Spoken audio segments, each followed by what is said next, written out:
every minute you spend doing that saves you that minute on every song you make after that.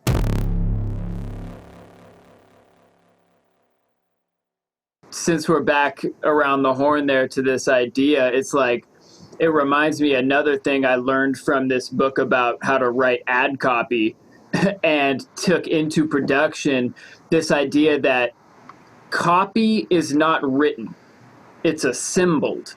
You have chunks of building blocks, like, oh, these are some cool headlines that could be at the top of my ad, and here are some good bullet points about my product, and here are some good like story elements that I could use to sell it.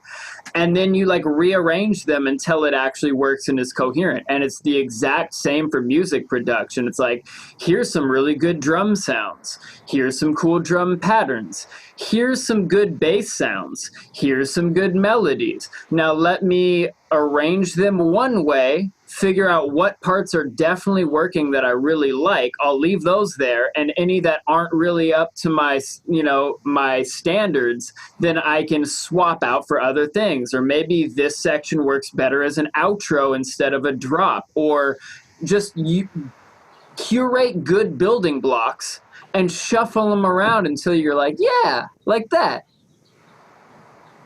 Yeah, totally. 100%.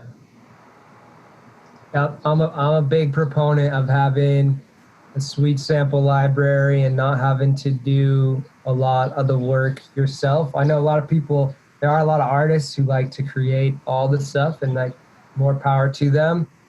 For me, a lot of times that the flow state just happens from like having everything on hand, and like you said, like finding the right part. Like, does this part fit the bill? No, this one does though. Oh, perfect. A lot of happy little accidents. I love combining stuff. I think for me, like, I've noticed I've been good at mixing things, combining things for a while now. So like, cause I'm good at cooking. I was a good bartender, craft cocktails and mixology and stuff like that. It's all about having the right ingredients and the right amounts mixed at the right time, and it becomes something like greater than the sum of all the parts. So exactly. I appreciate that stuff. Yeah, and I think we gotta take from those wonderful metaphors you just gave us. Nobody's mad at the bartender for not being the distiller. Nobody's mad at the chef for not being the farmer.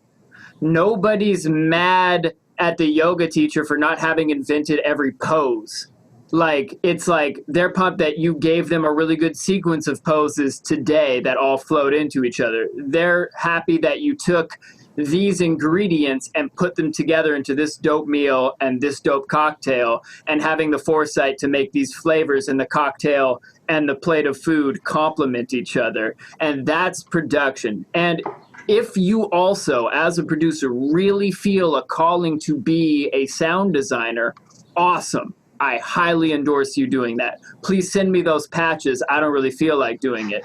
Big shouts to Rip Kinney. Evan is a killer sound designer compared to me. And lately he's been sending me patches, and I've been making some of my favorite stuff using the patches that he designed.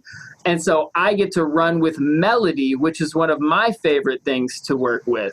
And taking that a step further, even if you want to be the sound designer, spend time designing sounds, save them, and then go write a song with a whole bunch of cool sounds that you made and some others that you curated. But you don't have to do it all like linear, like, let me design a sound and then make the perfect melody out of it and then make the perfect rhythm and design the drums as I'm going. Like, that's harkens back to the day and nighttime sessions. Nighttime sessions, you got a little bit of time, make a patch. If you really want to design drums, design some. Then take those patches and combine them into racks and combine them into templates, so that when you're like, I've got a great idea for a song, you open the template and have all the sounds you need in front of you and a well-organized sample library that you organize during nighttime sessions. So that day you've got all day Saturday to write your song. All of a sudden, every obstacle has been, figured out. Everything that would have slowed you down has been taken away, and you've just got a pile of awesome building blocks to grab and run with. Yeah. Can't emphasize that enough. Like, it seems like, what's the word? Like, tedious work to get organized and to have that stuff and to like take the time to say, okay, I'm gonna actually set up having a sample library and have all my instruments that I use the most.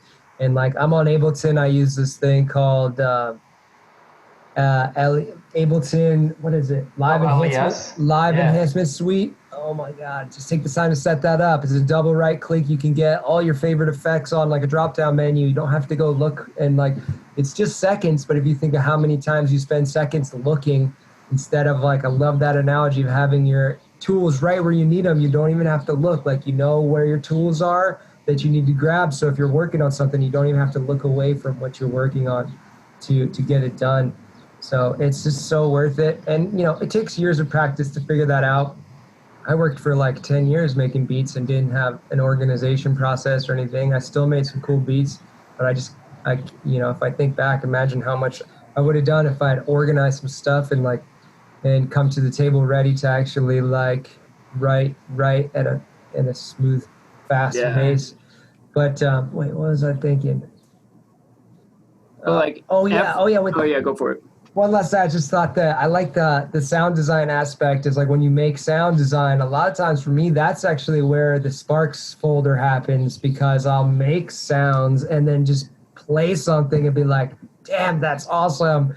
Even if I wasn't making that sound for a specific purpose, but all of a sudden I've got like a spark started because the sound informed like where that should go and start to create like melodies or bass lines or whatever with it. So I love that combination of doing sound design and having an organization and having like Sparks folders and stuff that you can tuck that stuff away. So when it's time to go, you're like, boom, what's this? Oh, that's awesome. It's already set. Like, all I have to do is make like the backline for it and we're done.